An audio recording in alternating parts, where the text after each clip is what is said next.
Assalamualaikum warahmatullahi wabarakatuh. Kami dari kelompok 8 kelas 1 Sarjana Terapan Kebidanan. Video ini kami tujukan guna pemenuhan salah satu tugas mata kuliah anatomi fisiologi dengan dosen pengampu Gita Kostania Isdap STM KEB. Kelompok kami terdiri dari Anissa Laumu Aisyah, Sinta Nur Rizky Barokahtul, Fitria Nur Sabilan Karima Diasti Arunjana, Yusna Mutia Kurotu Ayuni. Langsung saja pada pembahasan mengenai anatomi dan ukuran kepala bayi baru lahir. Baik, di sini saya akan menjelaskan mengenai anatomi kepala bayi baru lahir atau sirkumfesia tengkorak. Kepala janin atau kepala bayi baru lahir adalah bagian yang paling penting dalam persalinan. Karena apa? Karena besarnya kepala bayi harus diperbandingkan dengan luasnya panggul.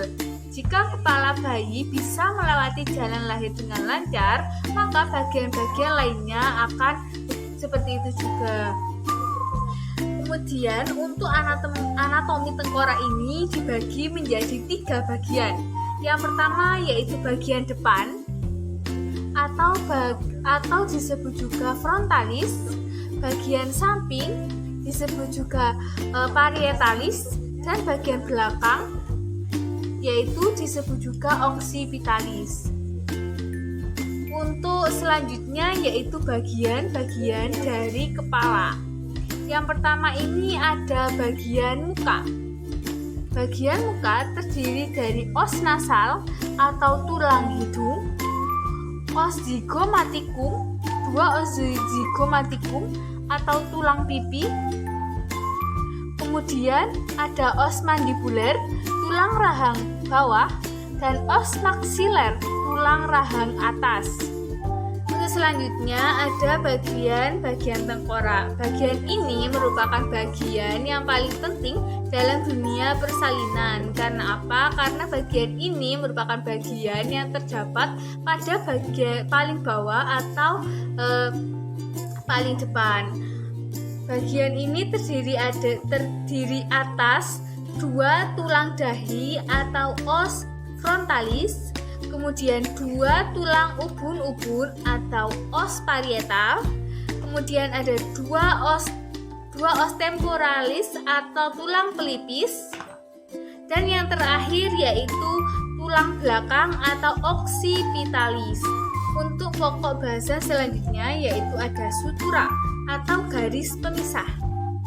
Dalam tengkorak terdapat 4 sutura.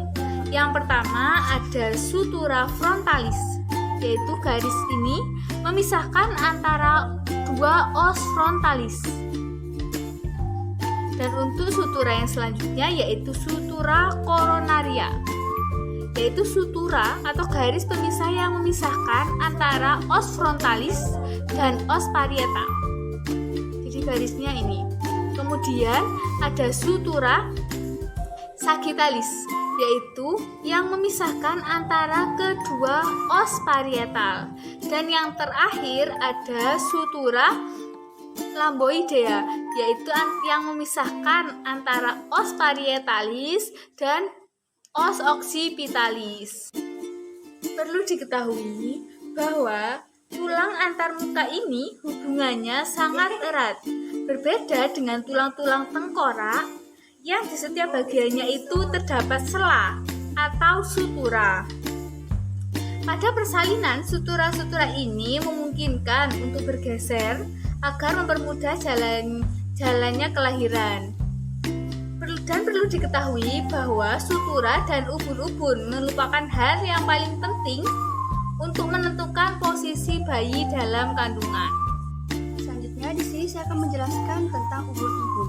Ubun-ubun pada kepala bayi yaitu dibagi menjadi 2, yaitu ubun-ubun besar dan ubun-ubun kecil.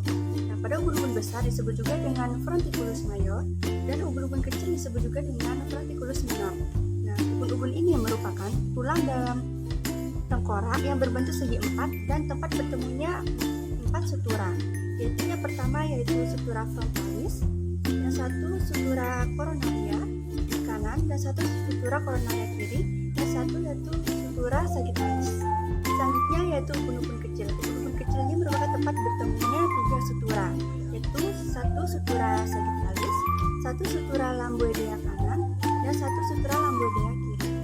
Selanjutnya yaitu ukuran-ukuran pada kepala bayi. Ukuran-ukuran pada kepala bayi dibagi menjadi 3, yaitu ukuran muka belakang, ukuran melintang, dan ukuran lingkaran. Yang pertama yaitu ukuran muka belakang yang dibagi menjadi 5, yaitu yang pertama diameter suboccipito pragmatica, yaitu diukur dari foramen magnum hingga ke ubun-ubun besar, yaitu dengan ukuran 9,5 cm. Yang kedua yaitu diameter suboccipito frontalis, yaitu dari foramen magnum hingga ke pangkal hidung, yaitu dengan ukuran 11 cm.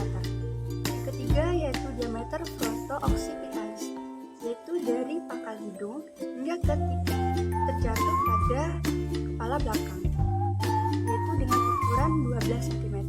Yang keempat yaitu diameter mento-occipitalis, yaitu diukur dari dagu hingga ke titik yang terjatuh pada kepala belakang, yaitu dengan ukuran 12,5 cm.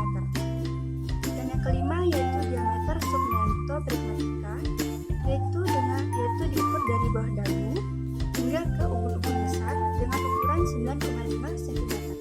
Selanjutnya yaitu tentang ukuran melintang. Ukuran melintang ini dibagi menjadi 2, yaitu diameter bitemporalis dan diameter biparietalis.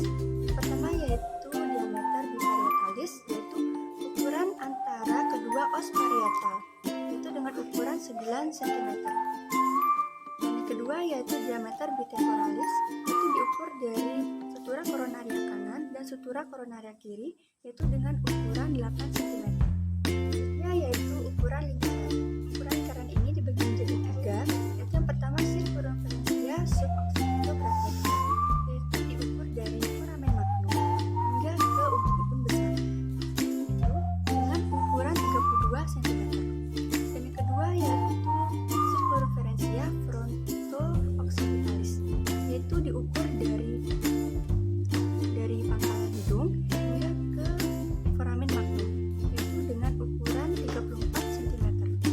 Nah, dan yang ketiga yaitu circumferentia mento-occipitalis, yaitu diukur dari dagu hingga ke ukuran foramen magnum, yaitu dengan ukuran 35 cm, dan ini melewati telinga.